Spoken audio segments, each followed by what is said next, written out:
Welcome. You are on with the Band Buzz live stream and podcast. I am your host, Justin Craig. Thanks once again for joining me on this beautiful Thursday of quarantine.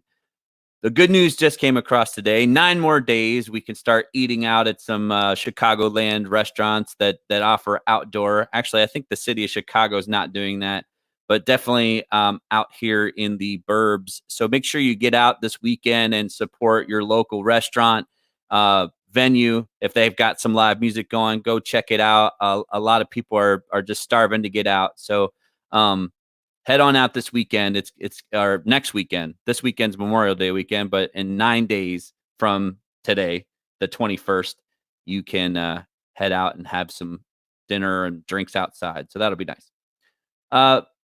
Let me get some advertising out of the way. The first thing, this show is brought to you by Legends of Tomorrow Entertainment. Go check out Legends of Tomorrow Entertainment, legendsoftomorrowent.com, or email them at info@legendsoftomorrowent.com. And they will help you out with all your brand management needs. If you have a podcast, if you have any sort of media, if you have a band and you want to know how to get things rolling from a social media perspective, the people over there will help you out. They have great packages customized for exactly what you're trying to accomplish in the entertainment world. So go ahead over, check them out. Tell them Justin Craig from the Band Buzz sent you. Also brought to you by Old Wise Clothing Company. My buddy Eric has hooked the Band Buzz up with a stellar deal. If you go to oldwiseclothing.com and use promo code BANDBUZZ, BANDBUZZ, when you're checking out, you can get 15% off your entire order. They have awesome new clothes for the summer. They have a cool new tank top I just saw. I got a trucker hat on the way. They got some cool ringer tees. Those are my favorite. Make sure you go grab and pick out some cool styles. They got cool styles, women's hoodies that you can get. They're super cool and very cool clothing that are sponsored by and worn by MMA fighter, the crippler Chris Lieben. Also, guys from Candlebox, Royal Bliss, they all love this line of clothing, and I do too. Go check them out, Old Wise Clothing. Also brought to you by The Healthy Hustle with my girl, Andrea. Go to Healthy Hustle with Andrea or email her at andreagraves24@gmail.com if you're interested in some healthy tips and good stuff to put in your body. She represents the fine products and people at Arbonne. They're happy to help you out and get you going with some good stuff and make sure you're not stuffing your body full of cookies and chips. I'm a chip eater, man. I've been eating so many chips during quarantine, but I always get back on track when I go visit Andrea's site. Also, if you're interested in some just everyday living and healthy stuff as well, Best Healthy Living Inside and Out. Also on Instagram at tranquil.solutions. Don't forget the dot, tranquil.solutions.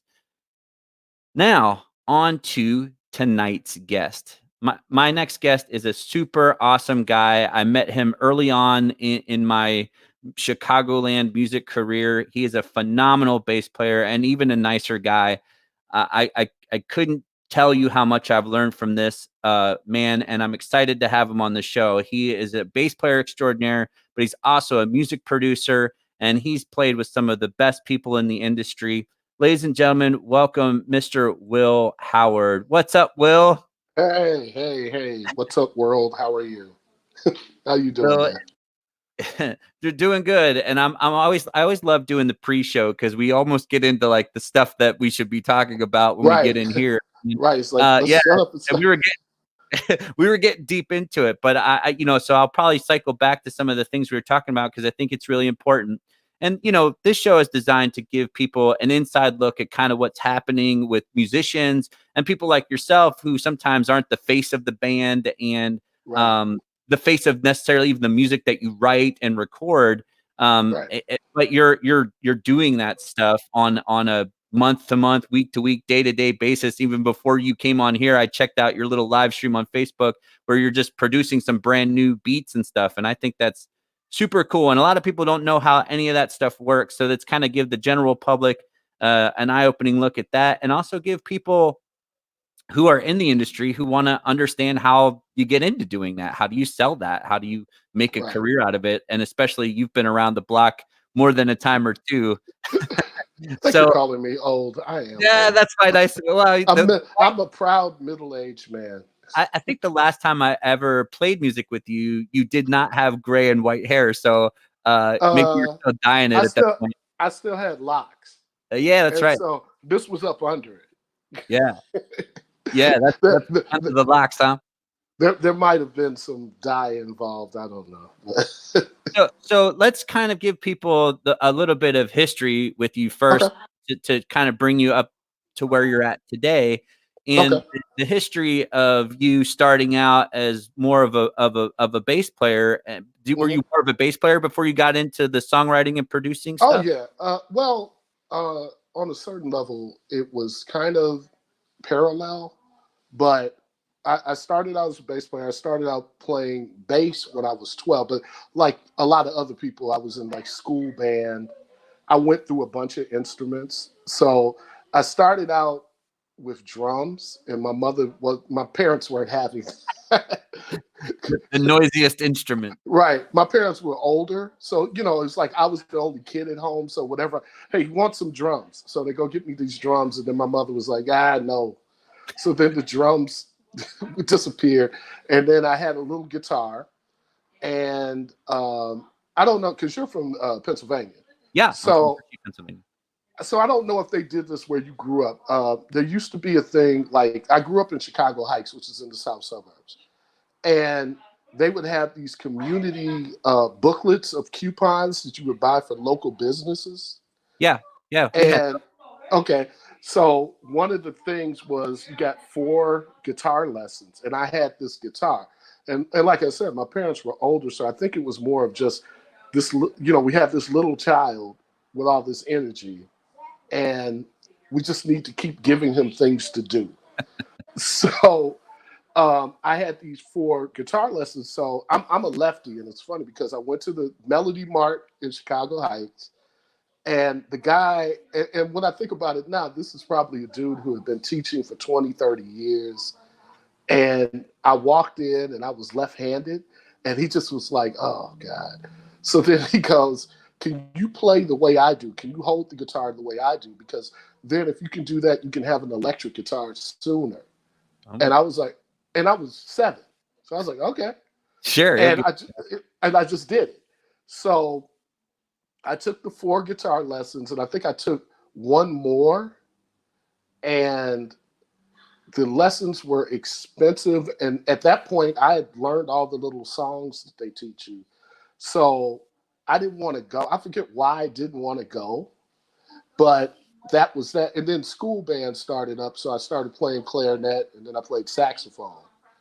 And I did that through high school. And then at our family church, we got a new young pastor, and he wanted to have a rhythm section because that was like a thing. Yeah. And so a guy named Al Hamilton, who's a South suburban legend, um, Al came in and he was playing bass. He looked real cool. All the girls were all on him and stuff. And for whatever reason, I was actually in the choir. And I could hear, like, he was playing bass, and I could instantly understand what he was playing. Like, I was like, oh, okay, I know what that is. So then I just started begging my parents for a bass. And my dad was kind of like, a what? And I was like, a bass. And he was like, well, you have that horn and you don't play that. And I was like, well, I don't want it anymore. I want a bass. So Yeah. so they traded in the traded in the horn for a bass, and that's where it started. And I was 12. Do So you think, back up a little bit, like you started playing instruments like wind instruments and stuff in high school? yeah. Did that give you like that good musical sort of theory base that like help you Well, understand music more quickly? Like I think that a lot of people. yeah, in a way, because the only thing was that it was school band. So this was like in grade school. I think I started Sure. that when I was in 5th or 6th grade. Um, we so the music teacher, they had like one music teacher for the district. He came in once a week. He would work with. So that's why I started out on clarinet, because I wanted to play saxophone, but at my school he needed clarinets for the band. Yeah. So you played clarinet. Yeah. And so I learned how to read music in a very fundamental way, but it wasn't like I was getting like a weekly Sure. private lesson. You know, Sure. I was getting a group lesson every week. So I was familiar with like reading music, but it wasn't until later that I got into like actually understanding how music worked. Yeah. In Because theory. yeah, because then I went to, you know, when I started playing bass, I was playing in church. Mm. But the advantage I had was our minister of music had a doctorate in music. So we were doing like classical stuff and all this other stuff. So I could sing, I could sight read singing. Yeah. And then the guy who started me out, he had a degree and he went to American Conservatory. So they were all, I was surrounded by all these real literate musicians fairly early. So they kind of slid me into this, you know, this is music theory. This is Sure. what you're supposed to be able to do. So that was an advantage, but Nice. I didn't really heavily study. So I did that in high school. I Yeah. played in church. I played in jazz band like the last year I was in high school a little bit. And I had to, at that point, I knew I wasn't going to the NBA because I always played sports. So, Yeah. you know, Yeah. around sophomore year, you start to go, hey, wait a minute. Yeah. No, Why I am was I? into Why sports is stuff everybody too, but better then than it me? was like I got to high school and I was like, man, these kids are tall and fast and what way better than Look, me. You know what I my introduction to reading music at all was? what's Handbells. that? Handbells in like Okay, elementary school. okay. I played the Oh singing wow, handbells, and I was in the handbell choir for yes, and I with the sang. white gloves. Yeah, yeah, Yes, and the foam on the table, like the whole thing. yeah, I yeah. gotta dig See, up a picture of that somewhere and put it on my Facebook or something. It's like me with like a handbell choir in like 5th grade or something. but see, all of that stuff is important because I think that that's one of the differences between people. You're younger than me, but I'm um, getting older. I'll be 40 this summer, so I'm getting there. you're younger than I am. Okay, but you're really like at 40. You're one of the last generations that had that. Yeah, Depending on where you live, yeah. where like up until your generation, it was a given that that was a part of things, They and don't do then that anymore in my hometown at all. No, not yeah, and they don't have any of that stuff, you know. And I think that that's why the music, if you listen to the music that's coming out, it's more and more basic because people don't understand music. Because even if you're not a musician, you had some type of contact with how it's made and how it's done. Yeah. And when you don't, you just kind of come up with whatever you come up with, and everybody gets used to stuff that's really simple and really basic. And then that becomes what's dope. And Do you think the everything else is too digitizing of complex. do you think the digitizing of everything, played a part in that though too? Like, To a certain extent, I think that technology, I mean, so I was watching, I like Star Trek, if this makes any sense. What a segue. Uh, but I like Star Trek, and I watch. I think it's H&I, whatever the channel is. They play all of the Star Treks, like yeah, over the course of from 7 to 11. So the funny thing is, at one point, the last Star Trek before the newest ones was supposed to be like the beginning of Star Trek, like the first guy, and but then some people who were on the next generation, they were doing like a hologram thing where they were trying to figure something out, and they went to walk out the door. You know how in Star Trek, the original one, the doors always opened up by themselves, and yeah, that was like real futuristic, like oh my god. So when they went, because this is supposed to be like 100 or so years later, they go back to this hologram, which is at the very beginning of the thing, and you actually had to open the door. You had to push a button to open the door, and literally, they couldn't get out the door at first because they were like, "What's wrong with this door?" And they're pushing the door. And I think that that's how people are these days with technology and music. yeah, That you actually like, I can play instruments. I play bass. That's my main instrument. I've played functional guitar. I play keyboards. I can't really play drums very well, but I understand how they're played. I understand the theory of it. I don't play saxophone anymore, but I can. So I understand all of how musical instruments work. Yeah. So if I'm doing something, it's based on a logical way that something that it's supposed to be done. I guess it's supposed to be. Yeah, like There in are the people now. in the primitive way that instrument or those things worked. Right. In the traditional sense, I guess is Yeah. a better word. Yeah. There are all these people now. They don't not. They don't. They'll play. I did a session. I did a session for some hip hop dudes on bass, and they called me in because the engineer knew me and he called me in and he was like, "Man, I got these guys. They want a live bass on some stuff." I was like, "Okay, cool." I come down to the studio and I'm listening to the track. I start playing along with it, and it's literally a room full of dudes just going, "Damn, damn, dude, you didn't even know this song. How you know it? How you playing this?" But then it was like, as I was trying to figure out what they wanted, it was literally two notes. Yeah. Like I just want this. And I'm like, well, nah, okay, whatever you want, you're still paying.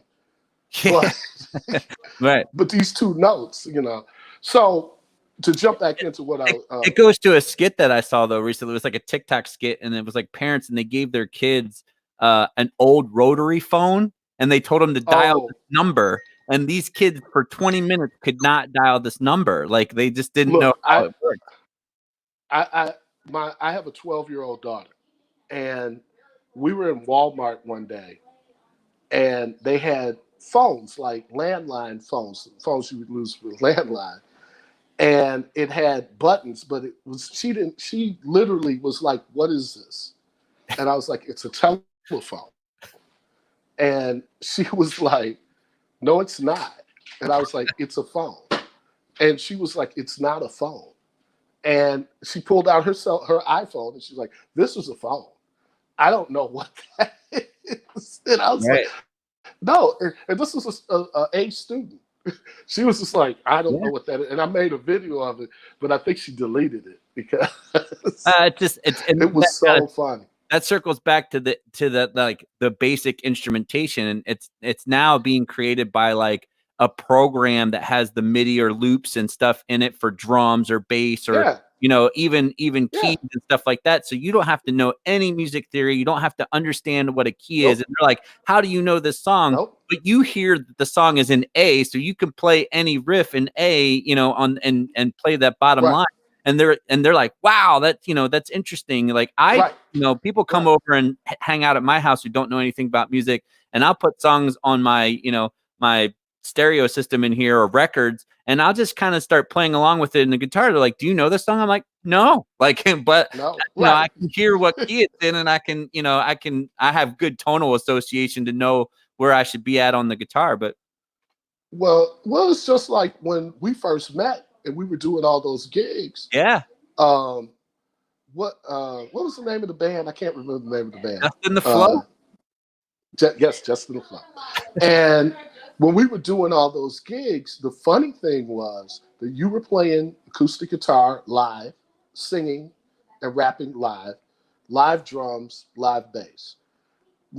Remember how many shows we played where the other band, when we were playing with other bands, their whole set was on an iPad. Yeah. Like they were using loops. Yeah. And I'm like, and I'm not opposed to loops and stems, but your whole gig is on a loop. Yeah. Like, and that's I'm like, "Oh, are we doing that now?" Yeah, we were on the other side of that. When we were doing that thing, when we met and played together, I don't know how many gigs, but I just kind of had a basic framework of a set list, and we just jammed. And then as we jammed, I would start singing songs or whatever that were in that key or in that thing. So it was almost like a sort of funky jam session that we would throw Hall & Oates lyrics or something in there, and it was, some people loved it, some people didn't like it because it didn't sound exactly like the record, and that was always a tough blow for me. Either people loved it or they hated it. Right. I mean, it's the whole mashup thing, but it was just the contrast of we were doing that, and Yeah. then you had people who they had their program cover band set. Yeah. And the thing is, I get it. So, I get people want to go hear a band and enjoy themselves. Sure. I always say that everything doesn't have to be a class because, I mean, technically, uh, pedagogically, that's a word I learned in college. I'm a jazz musician. I was trained as a jazz musician. So I went to American Conservatory. I have a degree in jazz and commercial music. I went to Roosevelt and I studied jazz. So school-wise, I studied jazz. I'm a guy who studied jazz. But I always say that everything's not a class because, people want to go out and have a drink and enjoy themselves. They want to shake their ass. They want to sing along with the song that they know. Yeah. There's nothing wrong with that. But it can be a little disheartening because you're like, well, damn. So in other words, I could just be a DJ. Yeah. Because all they're doing is pushing a button. So, I guess it's the old school in me is like, damn, the biggest thing was getting people who look the right way to push the right button at the right time, I guess.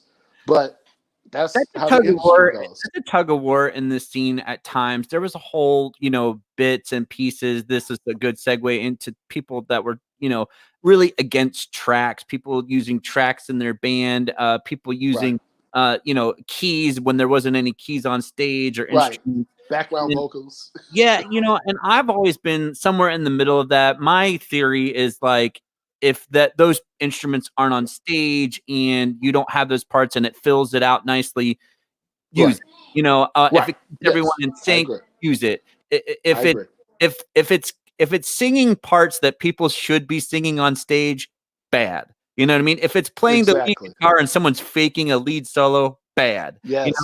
There was a band for a while that was, and I'll never throw darts directly at a specific band, but there was a band for a while that had like, I know who you're talking about.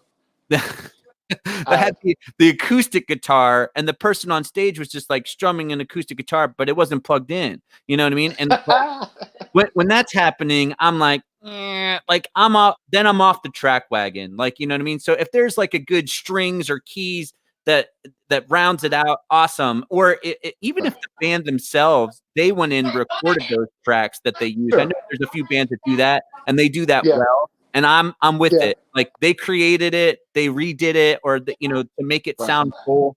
Awesome. I almost said the name of this band that I caught myself. Don't throw any darts, man. That's my only rule in this show. Because they've been around for a long time. Sure. And I remember I used to play with a band called Trippin' Billies, which is a Dave Matthews tribute band.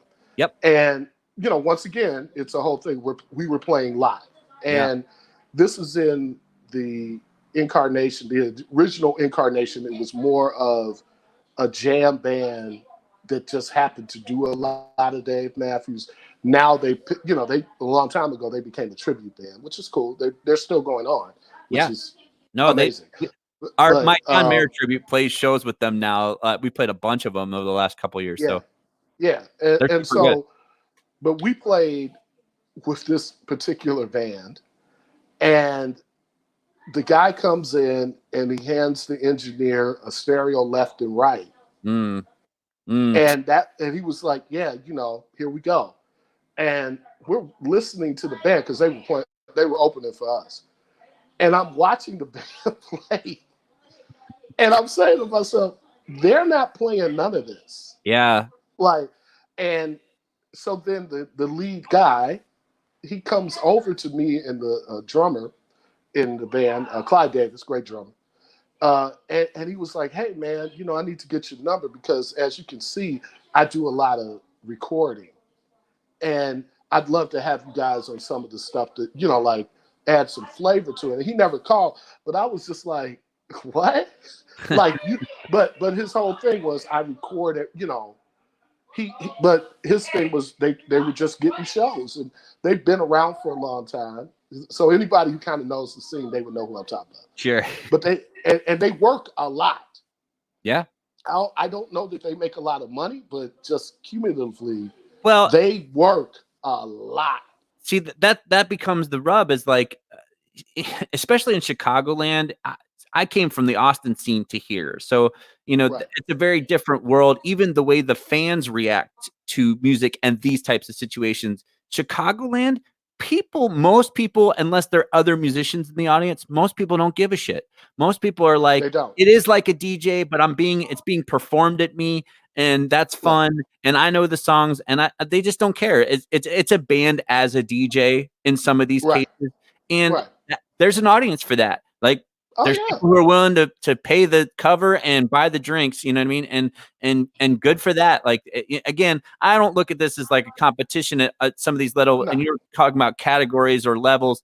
But there's certain things in other scenes where you could not get away with that. Like in Oh sure. Nashville on Broadway, you can't get away with that. Like, there's Right. just a lot of places that the audience members are walking in and they want to hear some guy rip on guitar. You know what I mean? They Right. want to hear a Right. bass player, get funky. You know what I mean? Like, Right. they want that. And when that doesn't Well, happen, there's a big letdown. But in Chicagoland, the people like their covers in a very, like, they like hearing it the way that it is on the. they want to hear it the way they want to hear the song that they like the way it goes. Yeah. That is a constant discussion, push and pull that I have, because one of the things I say about the scene in Chicago when people talk about the music scene is that there is no scene in Chicago. There are scenes plural. Yeah. Because I mean, I've been gigging for damn near 30 years. And at this point, I still meet new musicians every year. And I'll meet guys who are like mature musicians, like cats who are like my age or a little young. We're all Yeah. about the same age. And I never met this dude before. But, I'll go play. I play a lot of weddings and stuff, and I'll sub on somebody's gig and I'll meet these really great players. And we'll start talking and we know a lot of the same people, or I've heard of them, but I've never met them. And I'm like, how have I been playing for 30 years? How have we all been playing and never met each other? Well, it's because it's seen, if you do this, if you're on the wedding band thing, you're not playing in cover bands usually. Yeah. If you're playing in cover bands, some people do. Some people do. You can had play in Johnny- the suburbs versus I had the Johnny city. on Tuesday, who is in a band that they went from being more of a cover and fest band stuff to like all weddings. They don't have time to play bars and festivals. Oh They yeah. don't, and like you said, there's a lot of scenes within this scene. Oh And yeah. you said something. It was like, I think it was a Facebook post you had probably years ago, but it stuck with me for a while. And you said you were talking about how there is, just because you might not know somebody or somebody good that's in a different scene than you, doesn't mean that it doesn't matter or it's not relevant. They're just in a different lane than what you're in. Look, it's funny. That's very true, because what the thing that musicians have a habit of doing is they kind of live in their own bubble, and if you're not moving around in different scenes, you might not really understand that there are great players. Like, talent doesn't go anywhere. Like, there are talented people who do everything. I mean, as a producer and as an engineer, I've done some projects. I did, and I'm gonna mispronounce it because I'm terrible with Spanish. Tejano music.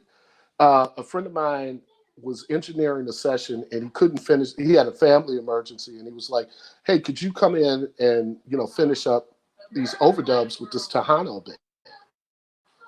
And I was just like, "Okay." So in my mind, Tejano music is the kind of like the music you hear in Mexican restaurants with, but this was like, they had a tuba player who was the best tuba player I've ever heard in my life. Amazing vocals. Like, every one of these dudes could play.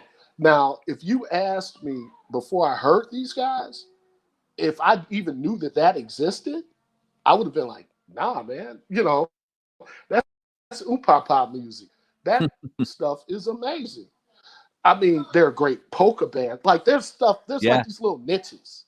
There's great polka bands, like Italian bands, Yeah. Clemser bands who just do like Jewish weddings or just that type of stuff. And then like all the jazz stuff and all that. But the problem is that people get into, well, if you're not doing what I'm doing, it's not relevant. Yeah. It's I don't know you, and that's a mistake. That's a mistake. Yeah, I've watched bands who are searching for players, not hire people because they're not from the scene that they know, and they're like, "Oh, I need a Right, guitar player or whatever." And I've, in my band, Summer Sun, the country band that I started like 6 or 7 years ago, I found a little pool or a niche with younger jazz degree guys who yeah, are out of school, and you know what? They're the greatest guys that have played in our band. They're not country musicians or anything at all, but they were no, like they're disciplined. They're used to like learn this. I'll show up ready to play, and so right, they've been some of the most mature and people then better than some of the people who've maybe been around scenes for a while. And so right, that's a shout out to the young guys in Summer Sun who do a great job.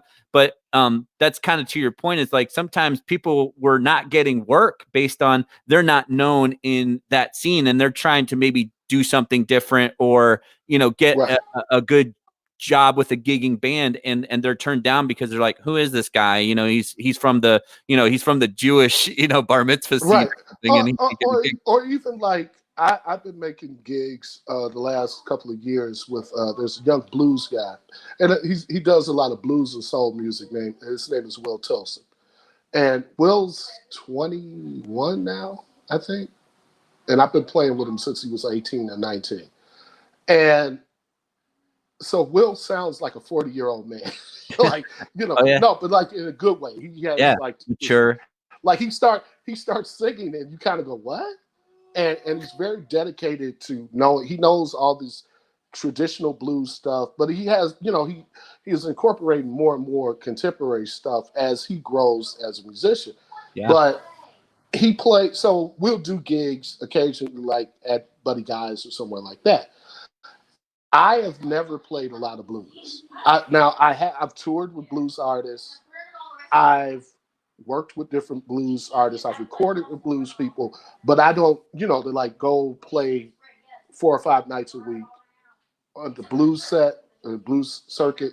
I've yeah, never really done that. yeah, Like even when I was younger, I played more reggae than I did blues, yeah. You're not like and that was Kingston kind of Band my regular. yeah. Well, and it was just I know a lot of those guys. I just never, but also because I was kind of like into the jazz thing, and I was definitely into the R&B and hip hop thing, Yeah, and then the reggae thing was like come play for $50 on Tuesday, type thing that I did, as opposed to go play blues. right. But my background, my dad was a huge, my family's from Memphis. My dad was from Mhm. Memphis.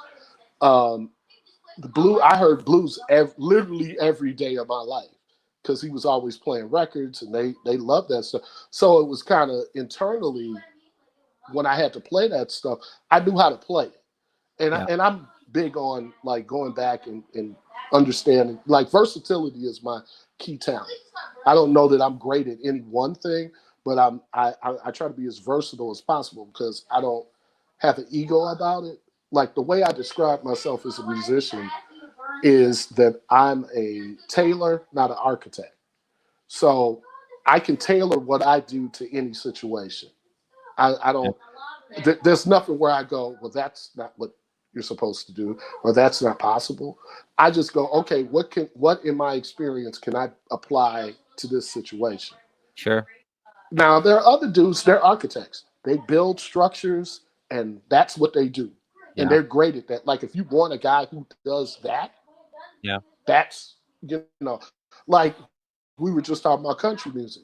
yeah. I got a guy.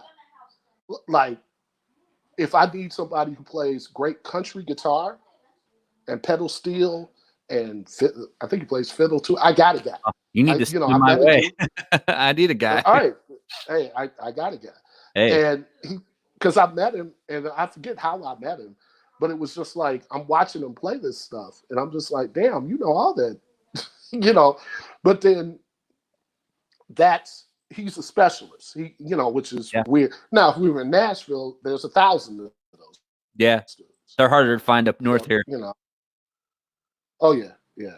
But But yeah, so that kind of goes to your point. I learned this from musicians and other jobbers when I was playing in Austin. It was like be a musician. Don't try to just be this musician. And that really gave me like the courage and sort of motivation to branch out, but beyond my own comforts. And we were talking about that with some people now that COVID is here and we're all kind of stuck inside.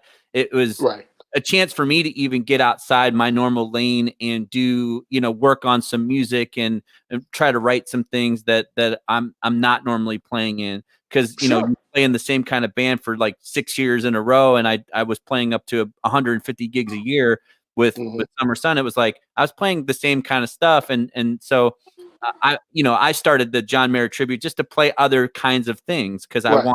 I want to challenge myself. And I think that's important for a lot of musicians to, you could be, like you said, an architect or a specialist in certain things, but it's good to sometimes get outside of your own lane and Right. play some situations because that's what sharpens you. Well, that's it. Because I mean, I literally took a gig. I guess I've been playing with him for about a year or so. Somebody I've known for a long time is a guy named Greg Penn, and he has a Latin jazz band called Crosswind. So I've been playing with him pretty steady, and I've known him for 100 years. And I played with him once or twice through the years, but then there was a situation where he called me for, like, it was a few gigs in a row. So I actually had to really learn the book. And one of my weaknesses or area I'm not as strong in is playing traditional Latin style because you have to kind of do it to understand it. So I was like, you know what? I'm going to do this gig so I can get that together because I need to get my mambo and my tumbo and I need to get that together. Yeah. So and we're doing gigs. They do rehearsals.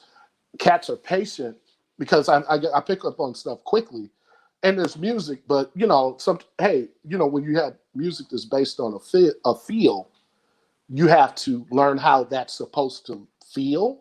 Yeah. And so they were patient enough to go, oh yeah, man, you'll get it. And so that added to my skill set Yeah. because up until that point, I know how to play Latin, and I played the 3 Latin grooves I know how to play. And now I know 6. Yeah, I mean, So, and that's what in this world, especially in this gig economy kind of thing. It's that's yeah. what keeps you employed. That's what keeps you. Oh yeah. When this gig or this run ends, you can jump to another one, and you're not stuck. It's like, well, I only play rock music. It's like Right. now it's like, okay, you're just looking for music to play and something that, Right. and even when you write and stuff, I write a little bit, and I know you do a lot of writing and producing, but sometimes when you pick up those new elements, that's another influence that you have. Oh yeah. When you start to write something and you go, oh, it'd be cool to switch it up right here and go into this maybe different Right. kind of rhythm set or to bridge this part to that part. And that Exactly. again, it's just another tool in your Swiss Army knife. It's good to be a knife and be sharp, but it's good to be a Swiss Army knife and be able to, cut and open a lot of things. Yeah, that's good. I'll be taking that. Thank you. Wait, am I dropping something on you? That's a first. No, it's not. No, I mean that's the thing. Because the thing, even as I've always told younger musicians, which was the thing that was emphasized to me, is that if you want to be a working musician in Chicago, so like I had my guys I used to idolize and go check out and like really in big influences. And the thing that kept jumping out at me is that they could play any kind of gig.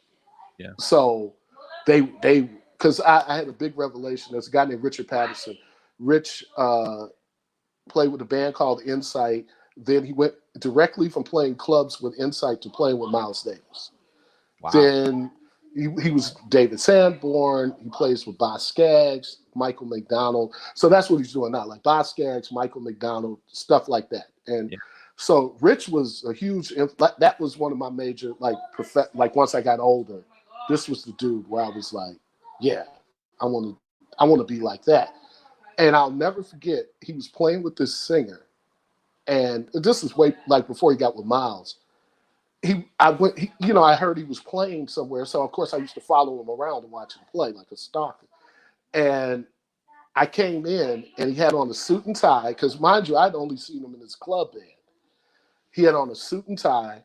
He had a music stand. He's reading her book perfectly. And I'm sitting there like, wait a minute. This isn't like the funky stuff that I'm used to hearing him play. But then we talked, and he was like, oh, no, man, work is work. You got to be able to do this too. And he was like, you got to be able to do this too. If you want to work in Chicago, you need to be versatile. I tell younger musicians, if you need to have like 5 different situations. If you have 5 different working situations, out of 5 people, somebody's going to be working. Yeah. And that kind of helps sustain you, is that out of these 5 things, and then I've amended that through the years, because I think you also need to have something that's creative. It can't all be about work. Yeah. There's got to be something where you got your original songs, you're doing some music, and I think that I'm gonna be interested to see what comes out of this particular time. Yeah. Because I don't think there's any time in history where the entire industry shut down for 2 or 3 months, nationally, internationally, and locally. But people are buying gear, and they're getting into, I always wanted to do this, so now I'm going to do it. So it's going to be interesting to hear what people come out with. I don't know. It is. You're gonna hear. I think you're gonna hear some innovation, because people have time to explore that and explore their. And I always say too that the ability to write and sometimes do your own stuff, even if it's just for yourself, is kind of the fulfilling part of music. If you've been a career musician for any number of years, doing something that just comes out of you is a fulfilling thing. It's not always the most profitable thing, but it certainly is fulfilling. And that kind of, you're segueing right into the next part that I want to get into, is what do you think that this looks like post COVID, when things start to roll back in? What do you think the gig economy is going to be? What do you think is going to kind of hit back first? Oh boy. Okay. So this is, remember I asked you before we started, can I cuss? Yeah, you can cuss all you want. This is when all the cussing start. No, all jokes aside. Okay, so what is it going to look like? Side story. I was on a Zoom call with I have a Facebook page, Chicago Bass Players. We had a Zoom call the other week, led by Chuck Webb, who's a great session and studio and theater bass player. He does like all the big shows. And Tom Mendel, who just got through doing Hamilton, people like that, they were on there. And we got into what do you think is going to show up first? I'm connected to the gospel scene. There are a lot of guys, like, they're still playing at their churches. They're doing live streams. So that, for some people, that's a source of income. That's still some stuff coming in. The announcement was made yesterday that the 29th, they're going to start opening stuff back up. I don't necessarily think that's a good idea, but okay. But they're going to open up restaurants and stuff for outdoor seating. Yeah. Feasibly, for people who have outdoor venues, there is the thought that you could have maybe not a band at first, but a solo guitar, that type of vibe. That's a thought. That's a thought. But there's 2 things that go along with that. So I was involved in a wedding band startup. We had everything postponed for this summer. So we had maybe 6 or 7 weddings, which is not bad for a new band. Yeah. There's 6 or 7 weddings lined up already. And this is back in March. So there was more work that probably would have came in. Sure. All of that got postponed. Like, they not canceled, but postponed. Now the question is, are people going to have large wedding receptions? Because there's no social distancing. There's everybody kissing and hugging on each other, and you're kissing grandma and dancing with auntie and you have servers, you have all these other people moving in this situation. So that area is a way off. I don't see. That could be killed for that could be killed through the rest of the year.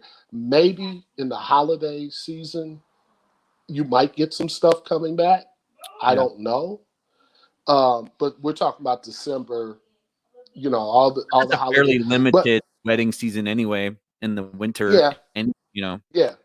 But I'm just saying for like corporate gigs, because Oh yeah, most of the stuff, a lot where I make a lot of my money is doing corporate gigs and weddings and things like that. That's the consistent yeah. money that comes in. And so like club stuff, whoo, That's going to be a rough one. that's going to be a rough one, because now you're talking about the clubs the ones that have sustained themselves. So if you're a pure music venue with no restaurant, no food, you serve drinks and music. You've been closed for 2 months, 3 months, really. Unless you have a built-in audience, I don't know that they're coming back out. Now they might, people are, there are a lot of people who like, hey, look, I'll go, because they're they're flipping it into, you're telling me I can't do something and I'm going to do it. Yeah. Like so I'm going to do it because you told me I couldn't. So there's that group of people, but are they going to come out every night? There's a relief fund thing going on now. I think it was Q100 or something is doing like a radiothon with like Brian Alley and Justin, who are raising money for Civil, which I think it's a conglomerate or united a bunch of music venues through Okay. Chicagoland and other cities, like Shuba's is a part of it, and Okay. they're looking. This is like literally a relief fund fundraiser for them to carry over until they can have shows again, because Yeah, I've seen a kind of few like of those. save some of these big venues or notable venues that have great shows that will not be back in Right. any time in the immediate future.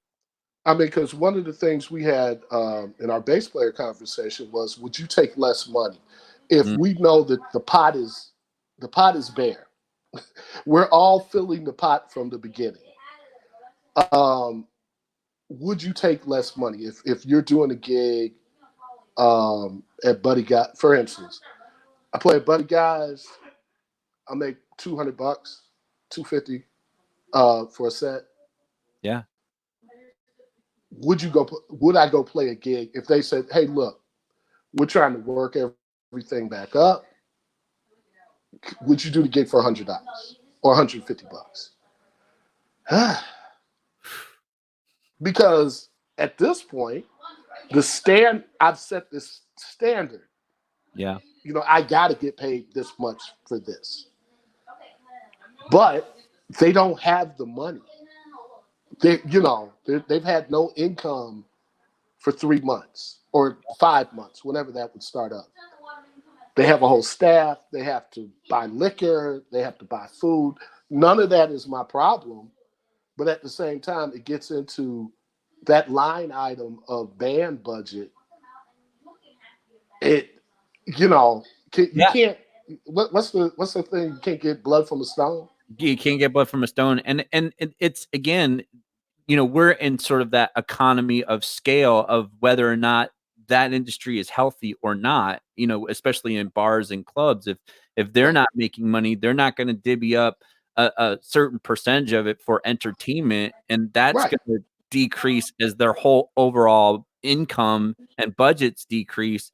We were talking about that with bands and people like me who even own their bands. It's like, now that we've Mhm. had set guarantees at certain places for doing really well, what does that Right. look like moving forward? If we're I think that's going to have to be a business decision everyone makes to sort of work with venues that they sort of trust, that say, hey, I know we've set the Right. bar up here, we're going to come back for this because we know that you have to deal with less, but Right. hopefully as things progress we can get back to where we were. I think that the people who are going to be successful at that, as far as venues, are the people who go from. I think that at times, and you've been on both. I know you've been on both sides of this, Yeah. but it's almost like bands and venues of all types in any situation. It's almost like an adversarial relationship, and it needs to be a collaboration. Yeah. So, because it gets into this thing of like, well, I'm going to argue with you about the money I think I need, and they're like, well, you're not worth this. Well, because their thing is, what are you bringing to the table? Well, what are you bringing to the table? So it's like if we're collaborating, then we're going to have a better chance of being successful. But I think that, so to answer your question, as long as answer, uh, I think You it's going to curse. look really different. It's going to be different. Yeah. It's going to be different. It's going to look different for a little while. Yeah, I mean, I've told one thing that I keep telling people is that it's not going to be built on potential anymore. Like, not at first. Mm-mm. Not at first. You got to have your shit together. You're going to have to come in. You're going to have to be professional.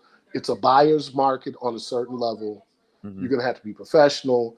And but as on the musician side, on the band leader side, you have to make a judge of what you think those concessions are actually going to benefit you in the future. You have to really think about it like that. Yeah. Like if you give certain people a break, we're not signing contracts or anything, but I'm just saying that when the money gets back up in 2022, Sure. that you're going to remember that I did you a solid in 2021. And that's that whole thing of trying to predict the future. So I don't know. Yeah. So it's going to be different. It's hard to predict the future, but I think from a business angle, it's also the people who are going to win right out of the gate are the people who found a way to keep themselves relevant during this time.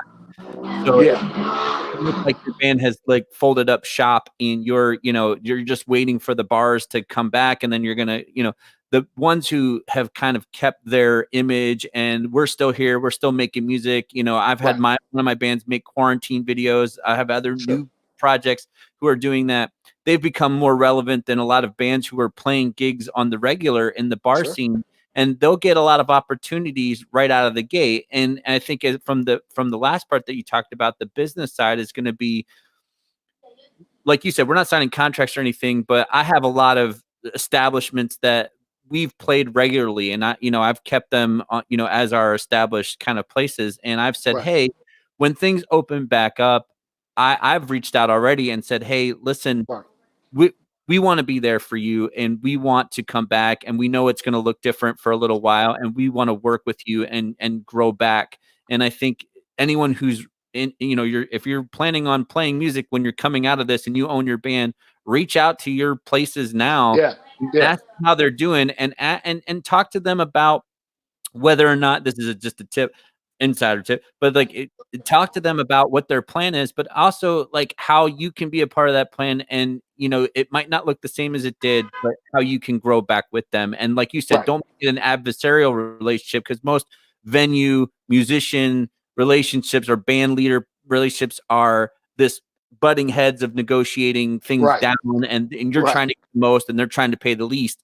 And I think there's now got to be this different way of negotiating that, where you both can come together, collaborate on how you're going to market, how you're going to win, maybe bring some different ideas of how you can do this to the table. I've talked to some venues about, using some parking spots or whatever, maybe having, I'm investing in a device that maybe you can stream Wi-Fi to their phone in their car so they can enjoy the live music. Maybe if the venue's over at its 25% capacity or something, and now you can distribute music live to cars or something, and maybe take food out to the cars. So, again, it's like I'm trying to think of innovative ideas that the venue can still make money, and that which ultimately benefits me. So you may not have to just think about your band and your band making money in that lane that you're used to.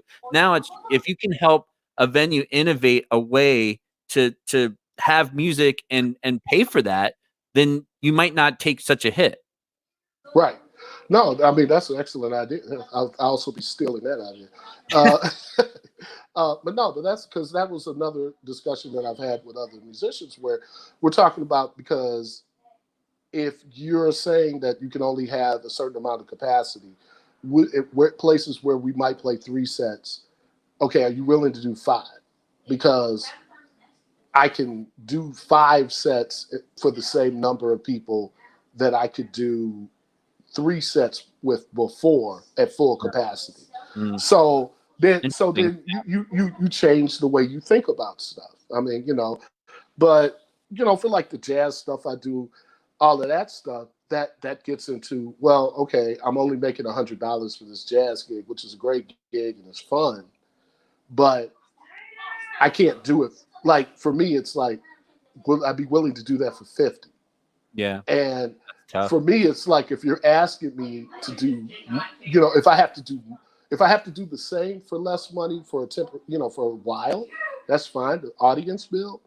But if I have to do more for less money, Yeah, that's rough. eh, yeah. Yeah, But then it is. But then what are you going to do? Because you play music. Like I play music for a living. right. So I mean, I do other things even within that. But like a lot of like I'm also a teaching artist with Urban Gateways. Mm, We're done. Like wow. that's over. Like just some things that I've seen about how we go to schools and play for kids. Yeah, So we're done for this year. We might be done for good, yeah, because at least actually going into the school. yeah. They're Now talking about not going back in the fall. I have an idea of how you can do this, which is we're gonna, you have a central location, you have the groups come and stream to these schools. Mm, It's not the same. It kind of with our show, we'd have to modify it a lot mm. because our show is real interactive, and it's, but you have to figure this out. But that's something that I saw, the last couple of days. So I was like, oh yeah, damn, because I mean, I'm living off of that money now. So Right. Well, I mean, and, that's gonna come and, down and to again, that's gonna come down to innovation of how you can keep that yeah, alive, and you know what I mean? And I yeah, think, again, in times of duress, it pioneers innovation, which is a good thing, yeah, 'cause it's not gonna look the same, and if you can figure out a different way, then that gig or that section becomes economy proof to some degree. Now you have a different product to yeah. sell. Well, it's funny because for many years, I was the young guy on gigs with guys who were much older and more experienced than I was. And they would always talk about back in the day. And I'm talking about like the oldest of the guys were talking about like the 50s and the 60s. Wow. And even into the 70s, they were like, oh man, we were working 7 days a week. We'd go play at a club for, with a 10-piece band 7 nights a week. And because that's what I always say about the money. It's funny because they were like, well, we were making $100 a guy, but there was 10 of them.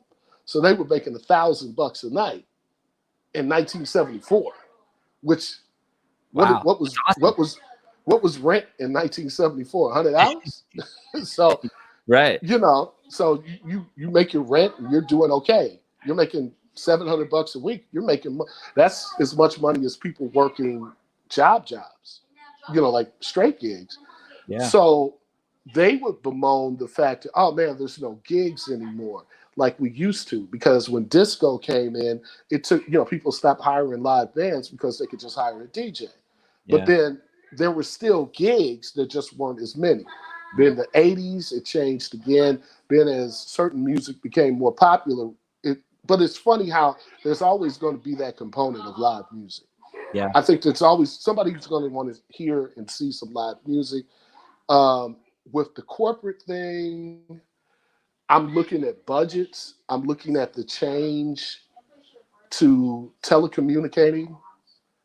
I don't know that people are going to have big sales meetings where they need to have a band at the dinner or at the, it's the I don't know, the doorknob salesman convention, Yeah. and they need a 5-piece band to play in the corner Sure. while the guy. gets his award for selling the most But doorknobs. I do think to that point though, I think background music and acoustic, if you're an acoustic musician or you can do that, and maybe some of like the jazz trio or small things like that, I think Yeah, those things will come back faster because they won't they won't be encouraging crowds or gatherings in that true, way. And I true. think bars and restaurants might try to, get people back by having something. Because Chicagoland is good like that. Like Chicagoland, a Oh lot of yeah, is like value what the atmosphere that a live musician can bring, and that's what's made this scene so healthy and wealthy for such a long oh yeah. time. I mean, I can remember when I first got out of school. So this would be like the early '90s. A gig a great gig that used to pop up all the time was playing at steakhouses. Every steakhouse in the city had at least a piano player, and as a bass player, I would do duo gigs, piano and bass, maybe with a trio, and you make whatever you make, 150 plus tips. You'd Yeah, walk out of there with some big, but yeah. that went away by like the mid '90s. That stopped being a thing because I guess trends in restaurants and people wanted more plants, so they need to put the plants there. So we don't need a band. Yeah, No, that really play happened. That really happened. for That sure. that's true. I was playing with a guy. We had a nice gig 3 days a week at the steakhouse. Good money, free steak. I was eating steak, prime steak, 3 nights a week. The gig went away. They got a new manager. He walks, and they had these plants. And where the band set up, they had to move some of these plants. And he walks in and he goes, "Well, I think we need more plants here." And like right where the band is, we need to put plants. So the next week we got there to play, and he had put plants in front of where the band was. So we were basically playing behind Jeez. plants. And that lasted for about the end of the month. And then the band leader's like, "Yeah, we're done. The guy wants the plants more than he wants the band."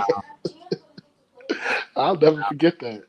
That was some But I bullshit. think some of those kind of classic feels and places are starting, even as you saw right before this hit, like a lot of places are going back towards like the speakeasy feels and the Yeah, classic yeah, sort of things.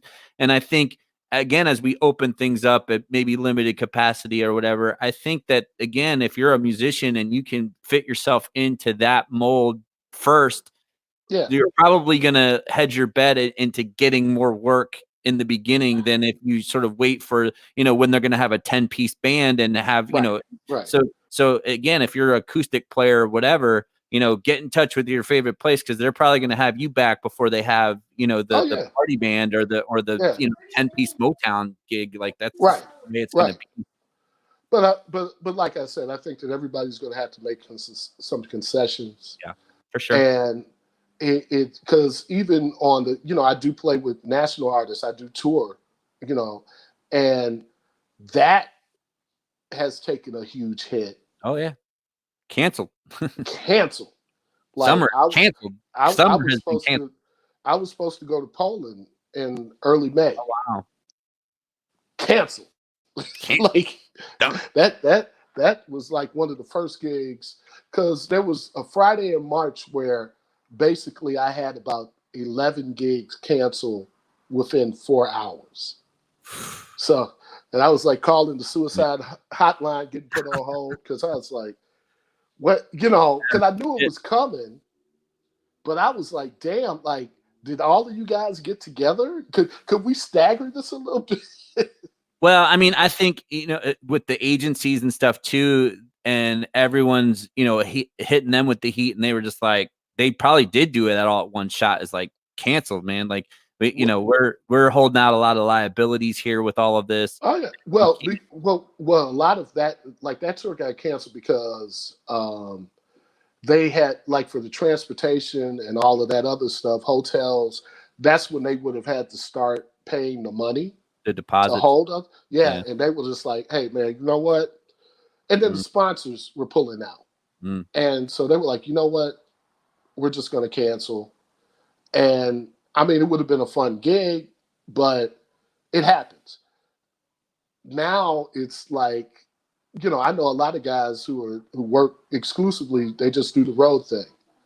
And they're just sitting here like, well, damn, I can't even play locally.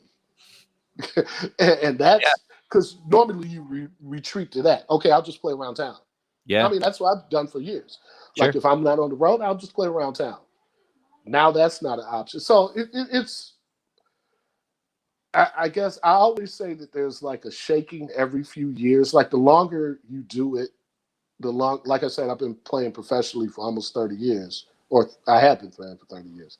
Mm. Um, every 5 years, it seems like there's some kind of thing that shakes up, and you have less and less people who are doing it like full time. Like, when we're all kids living at home, yeah, you could go play for no money. Then you get a family. There's dudes like, hey, I got to go get a job, or they don't like the lifestyle. And then that's another set of guys. Then guys get tired of it, they get burnt out, and that's another set of guys. Yeah. This pandemic, I've never seen where everything just stopped. Yeah. Like, what do you mean everything? It's done. We're stopped. Everything? Everything. You can't go to another country. You can't, Yeah. Yeah. No, I mean, it's halted an entire industry Yeah. that has been in a huge growth spurt for many, many years. I mean, the touring industry, the live music festivals. Now there's more like 3-4 day festivals all over the planet than there ever has been before, and now they're all done. Like because did they cancel Coachella? Oh yeah, all of that stuff. Like almost all of it's done. That's like $1 billion. Yeah. That Yeah, people are talking about sports, like sports, being done is like trillions of dollars and stuff that are just not happening. And I was like, think of all the music festivals and the billions of each that they do, and over 3-4 days, and people camping and all the techs, the lighting people, production. Yeah, it's like the production. It's and then the guy who cooks sandwiches, and so concessions. Yeah, concessions. The town people stay in Airbnbs and hotels and shit, and go to restaurants and whatever. All that shit is the rollout of music festivals not happening is really, really terrible for a lot of areas too, that like they only have that. My band is in Pennsylvania at the Bethlehem Music Festival, and that happened like the end of the summer. I don't think I'm not sure if it's been officially canceled, but I'm pretty sure. But that town has. Would you go if it? What's that? Would you go if it wasn't? Would you go if it wasn't? It's supposed to happen in August, and I would go. Honestly, I'm I'm on a different side of this sort of COVID thing. I know. I'm in the middle. I'm going to see how the first wave works out, in the next month or two. But I won't be in the first wave necessarily, and not because I think that it's ultimately dire to someone like myself. I think if you're young and you're healthy, it's whatever. But we have a mutual friend who passed from this with Terrence, and so So that was really. At first when this started, trust me, I was one of the people. It's like, I don't know anyone who's even had COVID or anything. And then when like Terrence died, like I was like, whoa, like that hit close, because it's a player that we both know and was a good friend of ours. And in fact, I only know him through you, for you getting him to sub when you couldn't play for me. So like, but Terrence was a great dude, and it's sad to see that happen to somebody that you were close to, and he wasn't terribly old, he wasn't terribly, and so I was that hits harder. Shocked. Yeah, I was really shocked. I'm still like, what? Because he was a healthy dude. Yeah, but Dana just tagged me in that post, and it came up in my feed the middle of the day, and I was like, what? Like, and again, I wouldn't say I was like totally in denial, but I was certainly skeptical to some degree about the veracity of the situation. And now, I don't want to necessarily end on all this COVID business, but at the same time, as touching on, would I go to something in August? I'll see. I don't know. Like, that's a hard definitive thing to make now. It's.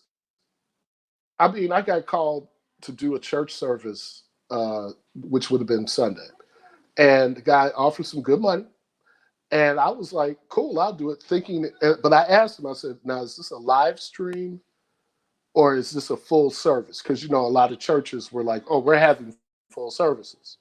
Yeah, it was a full service. Mm. I've been there before. They're not doing any.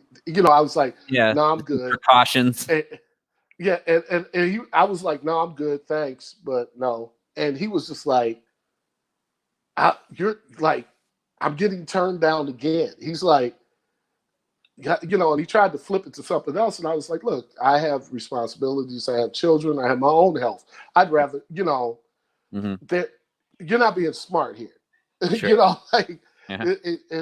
but like you said, once a face gets put on it, because we've lost a lot of like local, international legends, younger musicians and stuff like that. But it also, I think, makes us go, we need to work on our health.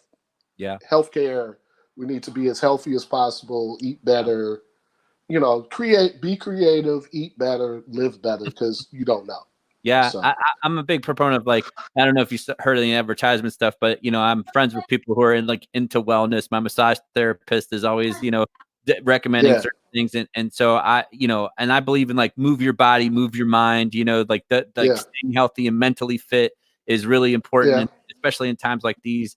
And if you ask me a lot of things about like reopening and things like that, I'm right in that middle area of. I think that we need to reopen things safely. You know what I'm saying? Like, I think things need to come open and we need to get economy and jobs back and things like that. And again, find creative ways for musicians to get back to work, but do it safely. Right. When people are just like, we're just going to open up a church service with 500 people and let them stand next to each other right away, I think that's a bad idea. You know what I mean? Like you said, there's no precautions in place. There's nothing, and I think that's irresponsible. Well, that's the whole thing, and I mean, and so but those are the type of decisions as a working musician you have to make, because this is the longest. My last gig was March 10th. This is the longest in my entire adult life I have went without playing a gig. Yeah. This might be mine since I was like 20 something for sure. It's been a long time for me too. Yeah. I mean, it's just like, I didn't play for like almost a month. I didn't pick up a bass. I mean, I was doing other musical stuff, but I was kind of like, I didn't feel like playing. Yeah. Then I had to play because I had to do some work, and that got me back into, now I'm playing again. Yeah. And, I'm working on other people's projects. Yeah. So I'm doing music daily, but it's just that my mind it's almost like I needed the rest. I kind of needed a little rest, but I'm done with resting. I don't want any more. That's enough.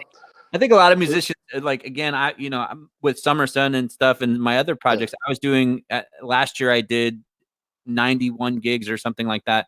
And that's a lot. And the 5 years before that, it was, in some years it's been upwards of almost 150.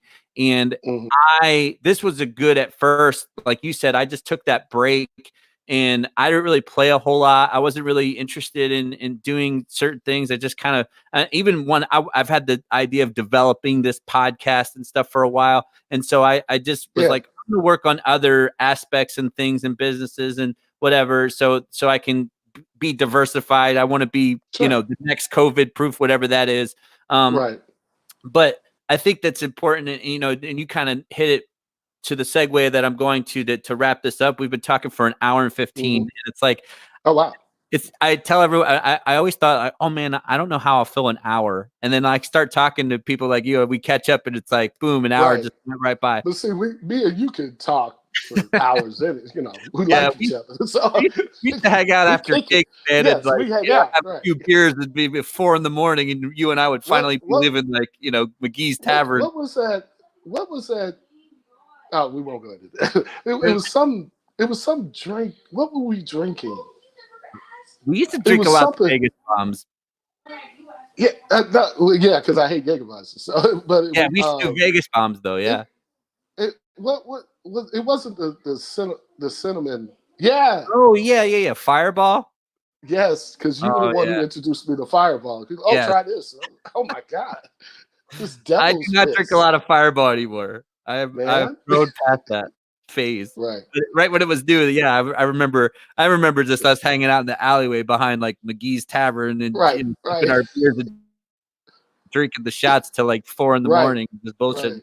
So this is way, We're this, older this now. yeah, we haven't really we've talked to each other here and there, but it's like Yeah. we haven't like hung out almost like this for probably close to Yeah. 6 or Ain't 7 that? years. Yeah. Yeah. So this is Um, cool. No, man, I love it. Thank you for coming on and thank you for talking and, Hey, man. sharing, your experiences and your thoughts. I know that you're really, you were a mentor to me for sure. Like, especially with the Chicagoland music scene as a whole, you were one of the first people Okay, that so like just talked to me and just kind of gave me the ropes a little bit. And I always well, appreciated that. you're a sharp dude. You're a Well, thank sharp you. dude. And Try to be. I'm always open to help anybody, but especially people who like they approach things as a career and intelligently and with integrity. Because I'm big on integrity. Because so it's a music business.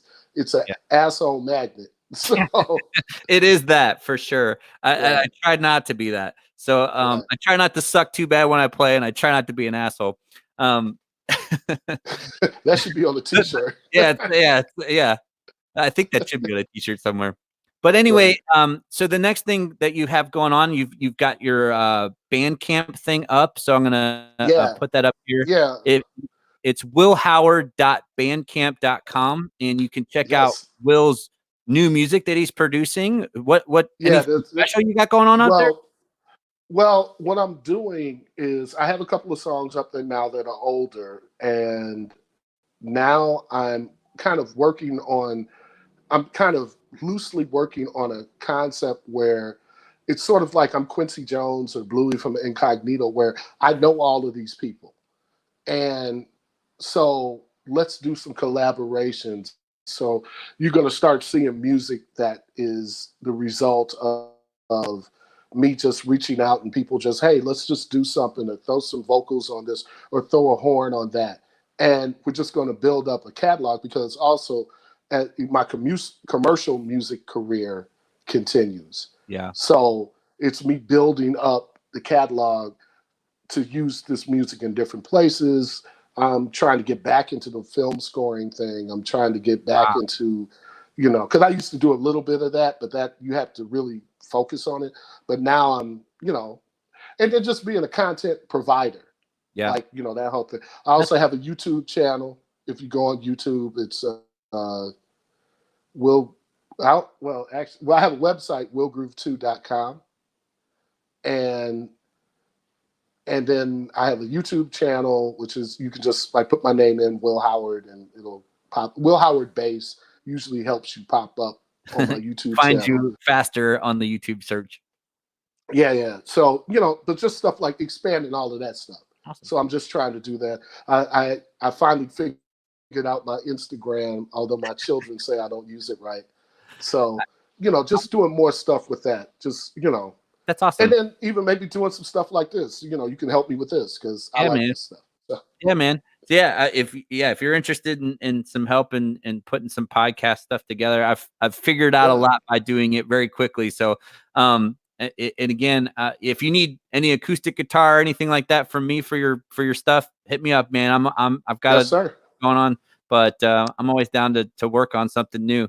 And cool. So I'm gonna let you go, but I really appreciate coming on. And if you've been watching or you're listening to the podcast, again, this is Will Howard, Will2Groove, or Will Groove 2. Willgroove2.com, willhoward.bandcamp.com. And when you listen to the podcast version of this, you will get a special treat. Will Howard is going to send me a special song or something for the end of this, right? Awesome. Yeah. So that ought to be really cool. So again, appreciate it, Will. It's been a blast. I love you, buddy, man. Thank you so much for being on here. Stay safe. Yeah, Talk man. to you later. Be good. All right. Well, that is our show, ladies and gentlemen. Will Howard is such a cool guy. He's been around all over the place playing music and just a stellar guy, a stellar mind, and a great creative. And so if you're interested in catching up with Will, find him. He's a friend of mine on Facebook. If you're friends with me, you friend Will Howard, but willgroove2.com. Let me get to the advertising to wrap things up. This show is brought to you by Legends of Tomorrow. Go to legendsoftomorrowent.com or email them at info@legendsoftomorrowent.com. And if you're interested in producing a podcast, you have a great idea, you have something that you want to put out there, you have a band, you want to know how to market and get yourself out there and become a part of the Legends family, you can become a legend by emailing them and asking them for their help. Also brought to you by Old Wise Clothing Company. If you are a fan of cool clothes, rock wear, kind of bikerish looking stuff, it's really cool looking clothing, from hoodies for girls to a cool new tank top, ringer tee, trucker hats, you name it, they got it. Band Buzz when you're checking out and get 15% off your entire order. So enter the promo code BandBuzz when you check out and get 15% off your entire order. Go there now, get your clothes before the summer starts. Healthy Hustle with Andrea. My girl Andrea is a phenomenal volleyball player. She's super in shape and she's super creative. She knows how to put a bunch of cool ingredients together and come up with something good that you put some high quality stuff in your body instead of eating a bunch of junk food.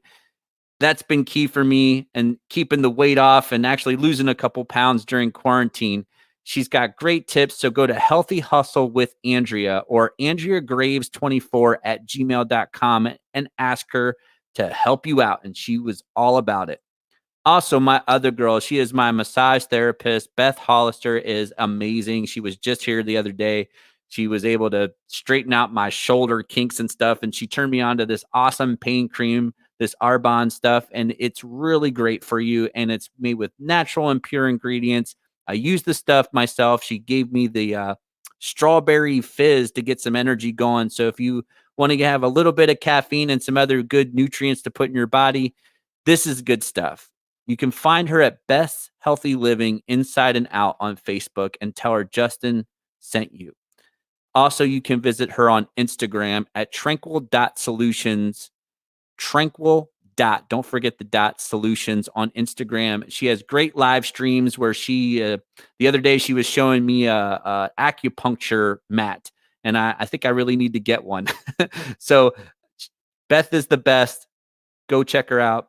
Thank you so much for being on the Band Buzz tonight and hanging out with me. I really love and really enjoy doing these podcasts and live streams. We have some great shows lined up next week with the Tenderoni Project. I'm excited. These guys have been creating amazing quarantine videos. So make sure that you check in with me next Tuesday for that live stream and podcast. And thanks a lot, man. I appreciate it. Stay buzzing, y'all. Be good.